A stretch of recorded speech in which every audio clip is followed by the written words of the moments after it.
This top lane player is one of the most annoying, but also one of the highest rated solo queue players that is currently playing the Korean ladder in the top lane. We have F.A. Addy, also going by the name of Dangerous Boy Addy. He used to be a Pantheon one trick, but started working in a lot of Taric and a lot of Rakan, and also recently a Thresh game. So we're gonna have a look at that Thresh Dark Tech. He is one to whip out supports in the top lane and play the game very, very aggressively around snowballing leads. If we look at the patterns here, we see that that exactly is going on. First of all, 15% surrender rate. This is very good in comparison to other Korean challengers, right? And the other thing is that we see how his win rate dips at 30 minutes. However, how at 20 minutes, he has great win rate. And before that, he does super good. Now, currently he has a 53% win rate, but don't get it mixed up. He is rocking 482 games this season. That is ridiculous. That is insane. Whenever I open his profile, there's a new game played.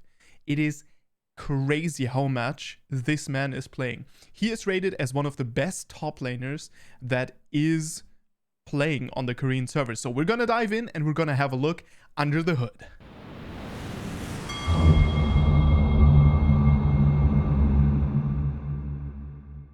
Alright, so welcome to the game, and here we have Dangerous Boy Addy on the Korean server, and he's going to be whipping out the Thresh in the top lane and flaying the foes. He's going to be facing off against a Renekton, and, most interesting, there is a little bit of an invade action happening here. Yeah, so he's going to be facing off against the Renekton, and then in the mid lane, there is a Akali facing off against a Orianna, and in the bot lane, which is, which is creating a little bit of fiesta. We have a Rakan and a Draven facing off against Ratanata, Glask, and Varus on the team of Addy. So, Wukong in the jungle, facing off against Lee Sin, by the way.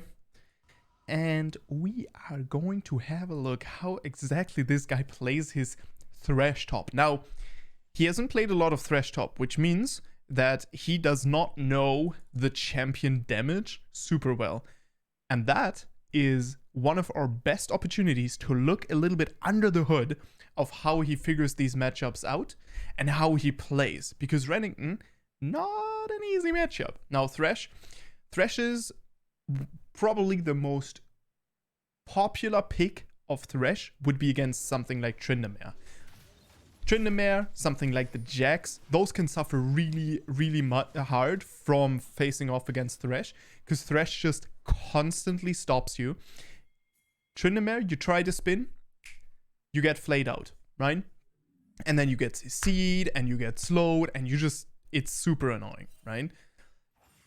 We're gonna see how this goes. So first of all, he starts off with a flay to get himself all the minions, and he starts off with the empowered auto attack that Thresh obviously starts charging up whenever he picks the E. Yeah, he's going to move in to deal a little bit of, should I call it poke? I guess it is poke damage. Gets tagged by the Q here though, so loses the trade in the end. As Renekton finds the level 2 and will chase down Addy. Addy is running. Very interesting actually. He is going to be picking up here a very interesting rune. He's running Glacial Augment, and he is also running Magical Footwear. Biscuit Delivery, this also communicates what he is in for. He's kind of trying to get through the earlier parts of the lane. And then Cosmic Insight. And then he also has Second Wind, which does exactly that. And he's running Unflinching, which will give him a little bit of tenacity. So basically, he's running Sustain and Safety for the early laning phase, which would be exactly what I would choose if I were to face off against a Renekton. Because, let's be honest, Renekton is very, very scary, right?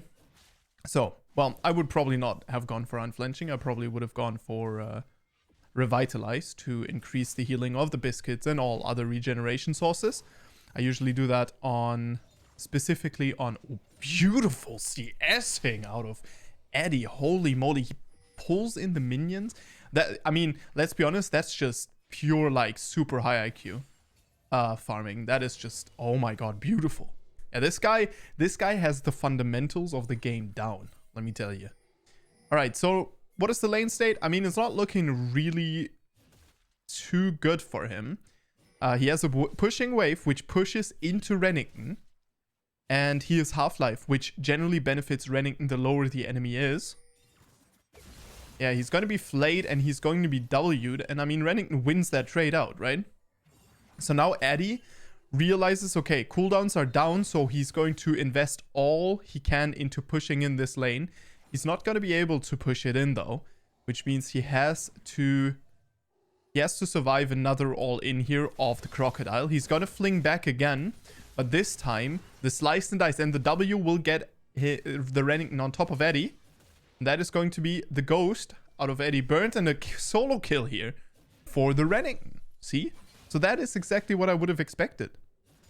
Chain Vest is available. And, I mean, the lane state isn't too bad for him.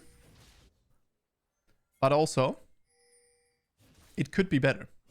It could be much, much better. As alright, he's starting out with the auto attacks once again. Right? And this is kind of what he can do the best. Just set up the W. Pull in the Wukong. And Renekton now in a lot of trouble here. As the Wukong, yeah, will catch up with Renekton. Flay doesn't hit. The Q does hit. However, Renekton getting a surge of HP here through the Orianna shield. Beautiful roam by Orianna. As the W will not get the Wukong out of trouble. And the Flay helping out a little bit with the CSing. But yeah, I mean, he's missed most of those minions. And Orianna is in the top lane, which means, yeah, Renekton is going to be rotating into the mid lane here. You don't want to be in the top lane for long as Orianna. It's not the most comfortable place to be for you. There's, yeah, beautiful CSing out of him, actually. But, yeah, she is going to stay here. Renekton obviously should do pretty well versus Akali. Dominus available for him. Akali doesn't have it. That name absolutely is a bait. Yeah, you want to be careful here as Akali, but we're going to have a look at top lane instead. Addy just, you know, CSing up, kind of doing what he can. Oh, he missed a minion there that he didn't need to miss. Okay, Akali gonna hit level 6 now as well, which means gank opportunities are now open onto the mid lane. Akali is playing very aggressively. Wukong will be found here by the Lee Sin, as again, Dominus available for the 2v2, as they will take down the Wukong, and Akali will be able to get out. Meanwhile, in the top lane, obviously for Orianna, the ultimate is available. Addy in a bit of a pickle, low on HP and mana, with Orianna, obviously. Not that low. Not really struggling here. Is going to shove in the wave, and Addy just going to sacrifice it. He's just going to move in. Say, okay, fine, I'll do it myself. Handshake, the bailout comes out, but she will not be able to bail herself out this time. As Rakan now will find himself in trouble as the Flay comes out. Yeah, Rakan goes down, so does Draven. As the Varus will be able to pick up a kill here as well. Renekton doing his best. No Dominus available though for him. He did use that before, and Wukong will end up picking up the kill. So actually like a decent situation here for the Thresh. Honestly, Addy just roamed at a really good time and had part in a very important fight that snowballed his team pretty hard and just gave up a wave. He just let it go. Orianna did pick that up in comparison, and she is going to shove in even more here. Didn't pick up a plate as she probably recalled, right? I didn't really track her. I was a little bit too busy with a fight here, but would assume so. Loads of plates already going down for the mid lane, which is very interesting. That opens up a potential Herald angle here for blue team. Would be absolutely huge, as the Orianna ultimate will get herself a little bit of space, but yeah, Akali is able to pick that up, and beautiful roam by Addy. And Eddie's going to throw down the Lantern. His idea was to roam with Akali to the top lane. And I guess that is kind of what his pick is built around, right? Is just creating chaos on the map. Something that he likes to do on pretty much everything but Taric. Any support, like if he plays Rakan, right? He eventually just gets the support item and just runs around. And here we are now running Bami Cinder, which is going to help Thresh out with a little bit of the damage and also wave clear. Although, you know, wave clear never gonna be good, Akali. Making a donation to Draven. Loads of adoration, very bad. As Eddie finally hit that 50 CS mark at 9 minutes. So you can already tell how chaotic this game is by how low the farm numbers are. This is just a constantly fighting game. Yeah, as we were talking about it, the Herald is going to be dropped in the mid lane here. That is absolutely huge. As Orianna needs to be a little bit careful here, but Lee Sin is hovering around, so she can play that like reasonably safe. So we did know where the Akali was. Maybe now gonna make his way over here though. We gotta be careful. Might be a fight. Addy. Definitely ready, but ooh, he's thinking about the Renekton, checking with the Lantern. And no one is there. The blue team's kind of push into the jungle here will be defended. As Wukong, yeah, will get himself out. Warrior Trickster clone. Warrior Trickster clone, I think. Trickster Warrior clone? Warrior Trickster clone. Pretty sure. Will be taking that W. That Renekton point and click as Addy. Ooh, now in a troublesome situation here. The Ghost will come out. The Flay will come out as well. The Lee Sin kick. Very unclean. As he will hook in the Orianna. But yeah, that is a kill picked up here. And ooh, this might be a second kill picked up as well. That is actually a really bad mistake here by Addy. Yeah, I think that was pretty bad by Addy, to be honest. Found himself in a very, very problematic situation. There's Sunfire Aegis now available for him. As the God Drinker available for Lee Sin, which is definitely the more valuable item. As we will see what exactly Eddie is planning to do. Well, we're gonna teleport into the top lane. And we will take on this wave. And drops the W for that additional shield. And you can see the Sunfire cape value, right? Just a flay, and you just burn down the rest of the minions. Helps out loads. Very good for all of the tanks. As yeah, we're not going to get all of minions out of this, but we are able to shove it in. It's Renekton. Now returning as well with the God Drinker. So Renekton definitely pretty scary. But this Renekton will be kiteable, which is very good for the Varus as he is going on hit Varus. So that is very good. It is not a Prowler's Claw solo lane one shot. It is more a team fight kind of slow bruisery type Renekton that does not only rely on the Dominus to get himself survivability, which you know it has some upsides, especially for solo queue where the environment is very, very volatile. It can be very good to not have to rely onto your Dominus for survivability, as you know that stuff can be popped and then still a important fight happens and stuff like that, right? So these more pro build or pro oriented builds sometimes not very good in solo queues. Addy is going to be holding up the wave here in front of the turret.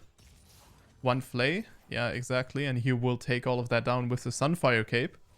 It's very interesting to see. And he holds, yeah, he holds the wave just in front of the turret here. Renekton not really doing much. Renekton would have the opportunity to shove this in here and then go get the Scuttle Crab, right? That would be, yeah, that would make a lot of sense. The other thing, yeah, gonna clear out a ward here. The other thing that he could do, obviously, is, I'm expecting a recall here. No. Yeah, that is exactly what I was talking about. The other thing he could do here is try to proxy. This is obviously not too optimal here for the Thresh, as Orianna will take down the Akali here together with Rakan, which is rather unfortunate. Addy finally has finished taking down the wave, but Renington will get himself ahead by picking up the Krugs instead. So, you know, Wave goes over to Eddie, and Wave and Krugs go over to the Renington. So very good trade for the Renington here. Right, and as long as you know where the enemy jungler is, this is absolutely safe to do. This is something that we see in high elo quite a bit, is top laners moving in between of those two turrets and kind of zoning people out. Eddie now making the decision to just give that up and go into the mid lane. Hasn't picked up the support item yet, so he is still planning on picking up some CS here. As the dragon, obviously, will be coming up pretty soon, which means Eddie is ready to create some chaos. All right, well, we'll see how exactly this one goes. As the Ghost is available, Ghost is going to be activated here. Rakan trying to get out, but the Flay will lock him down. Shutdown collected, actually, by the Thresh. As we will be picking up the kill onto the Draven as well. Goes over to Wukong. And Varus will trade himself here for that Lee Sin kick, which is not a good trade at all, as the turret here in the top lane goes down as well, with even more farms sunken into the depth of the abyss here. Eddie is going to be pushing out the wave here instead of helping with the dragon, and this is kind of the problem with Varus going down, right? This dragon goes down very, very slowly. That is a speed in which Wukong would have cleared the entire bot side jungle and could have been in the top side to prevent this red buff being stolen. But it is what it is, as the dragon goes down and obviously adds to the stack of the soul point that we are playing to. Orianna, interestingly enough, running the Archangels first and then going to build out the Lost Chapter. Something very interesting. I would be interested in what exactly the maths is here.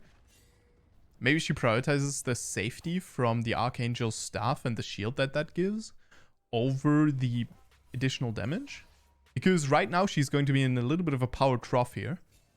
While she's stacking up the Archangels. Right? All these mana items, they really need the transformation to give the value of a full item. Before, they just give you basically the value of the components, but you spend 1,000 more gold in order to stack your tier a little bit faster. You know, you can argue. All right, so Eddie is going to be moving down into the bottom lane here. Yeah, he's not really been doing anything crazy. So interestingly enough, right, with Taric, I was expecting him to just play safe and roam and do that kind of stuff and get ganked. But actually with Taric, he finds a lot of solo kills. Seems like Thresh, not necessarily the same situation. With Thresh, he's just going to be playing it safe and just like you would expect a Thresh to be playing. Just kind of try to roam and impact the map a lot. He's running Ionian boots here. So that is cooldown instead of movement speed. He could be running Mobies or just tier 2 speed boots, right? Swifties. Won't be running those though. As Eddie now. Trying to set something up here, but I don't know what exactly it is, as Orianna will be fighting the Akali here. Akali flash comes out, the perfect execution, but the shield out of the Seraphs does protect the Orianna until she walks into that Shuriken. Shuriken flip will mark her and take her down in the end. Ah, unfortunate. As interestingly enough, this Night Harvester on Akali. Someone who really feels like they need to do damage, huh? Alright, we're not going to... Oh, we gotta be careful here as Addy, but he is a pretty tanky boy, so yeah, he is going to kill the minions here as a Berserk will lock down the fight momentarily. Blue team here, right now on the AD carry, they will be taking down the AD carry as well. As the teleport comes in here from the blue team, the Orianna joining up with the fight as well, and red team seems to be getting out most of its members with just a little bit of HP left, as the bailout, again, won't bail out anyone. Renington also manages to pick up the Wukong, and so now this is a really, really bad situation here for the red team. That is a rough one to win, let me tell you. Eddie going to be teleporting here into the bottom side. Weird teleport as the hook comes through. The Flake comes through, but he's just going to go down to the Orianna ultimate. That pulls him in, and he will just be dead. 3 people. You cannot out-tank that. There's a Radiant Virtue here now available for him. So his impact onto the team fights, it's going to be much better. Orianna will speed on out, but Wukong manages to pick that up for sure. As, you know, the Rakan just kind of up to some not good. Just trying to set up some vision and prepare the next play. Ooh, the Draven here. This guy now has a good amount of money, so he's going to be hitting hard, but in the team fights, he has to deal, obviously, with Wukong and the Akali, so that can be very scary, plus the pressure of the Varus. So far, the fights have been kind of weird, with Varus being caught out of position in weird places. As Thresh, the hook is going to land, the W is going to land, but we are not trying to fight this Renekton. Renekton now with a Black Cleaver available would negate the entire armor of the Sunfire Aegis at this point, so pretty rough to deal with. As we will be taking down the minions and kind of just set up a stable situation here in the lane, and then just try to follow as quickly as possible. As the Varus Flash will get him to safety here. Thresh is very good at locking down something like the Croc here. Croc will be locked down. As no Ghost coming out of Eddie yet. No cooldowns available. He would have been able to catch... I think he would have been able to catch the Draven otherwise. But we will see. The Baron here is started now. Oh, yeah, it will be started. No, actually, we are deciding to trap. But... enemy team reads it correctly. I think the Baron, starting the Baron is kind of weird, right? But I think it could work, given the fact that you have 2 supports. Eddie, building on that cooldown reduction, Q into Q. Pretty much. Thresh can be really disgusting in these later game fights, where he just hooks you constantly. And will just lock you down forever. Dragon now going to go over to... the blue team, which, yeah, you know, this dragon by itself isn't really anything crazy. It is a little bit of a, yeah. It's a drag. I don't know. But mainly you are working towards that soul, and you are preventing, in this case, especially you are just preventing the soul here. Ghost comes out now.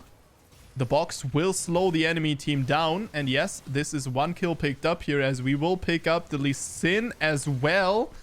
That is now Draven doing his best to outdamage. The Wukong is not able to outdamage the Monkey, as Varus not going to be bailed out here, as the Renekton just way too tanky with that Dominus. As now 3 people onto the Renekton. Renekton will barely pick up a kill onto the Trickster clone, but it was just the mirages. It is not the real Wukong. So, 4 members of the red team here available now are not going to make the decision to pick up the Baron, probably because of a lack of AD carry, right? Because this comp doesn't really have the best Baron damage. I mean, let's be honest, Akali, Thresh, and Wukong would be the only one doing any damage. As, you know, I mean, Thresh can stand there and Sunfire cape it, I guess. Alright, instead, Addy is going to move into the bottom side here of the map. And he will be trying to push out a wave real quick. Orianna now is going to be matching him, which means Renekton has to go where he doesn't want to go. Which honestly, I think that Orianna being in the bottom side here much better, as she does have the teleport available to herself, where Renekton being around the potential Baron fight is much better of a call. So yeah, Renekton did realize this as well, and is in the top lane now. As Eddie will be pushing in the wave here. Orianna recall for the Rabadon still hasn't built out her Liandry's, which is just so weird. But it is what it is. As Eddie, I honestly think he could be chased down here by the Orianna and the Draven if they were really dead set. But with Varus being in the mid lane, obviously, you send those 2 to beat on Eddie. That is not necessarily going to work out in favor, as the Baron would be available here. The W comes out. The Flay is really big against the Rakan, as we are going to pick up a kill onto the Akali. Again, bailout, no value here. However, still, the Varus ultimate will not catch anything. Wukong though ready to just run down the Orianna. Orianna saved by her shield. Momentarily will be taken down though by the Varus. Eventually, as he will pick up more minions to... Bruh. We'll pick up the Baron though, finally now. Eddie, already out on the map again. What, you're telling me this Thresh isn't really keen on standing in front of Baron, taking 1 million damage and dealing 2? Doesn't make any sense to me, as Eddie will now make his way to the bottom lane here. And we'll be answering that Draven, picking up the wave. He does decide to path carefully though. And will pick up even more gold to himself. So unlike the Rakan, where he picks up a support item at a certain point, this also seems to be not a pre-built thing. This seems to be a situational item that he picks up where he realizes, okay, well, I'm going to want to just accelerate this game and constantly fight. In this game, probably more interested in just kind of extending the game to the point where Varus just becomes so much scarier than the Draven. As Orianna, obviously, incredible team fighter, so can be very scary. But Varus, generally not too concerned with the likes of Orianna. As we have a fight here in the mid lane, Rakan will be charming, and beautiful ball delivery system. But Varus is still alive. The Dominus here comes out, and the flash onto the Varus. Varus will be taken down here by the Crocodile, which is quite unfortunate, as that one just blew his flash though. And obviously... still went down. Spear of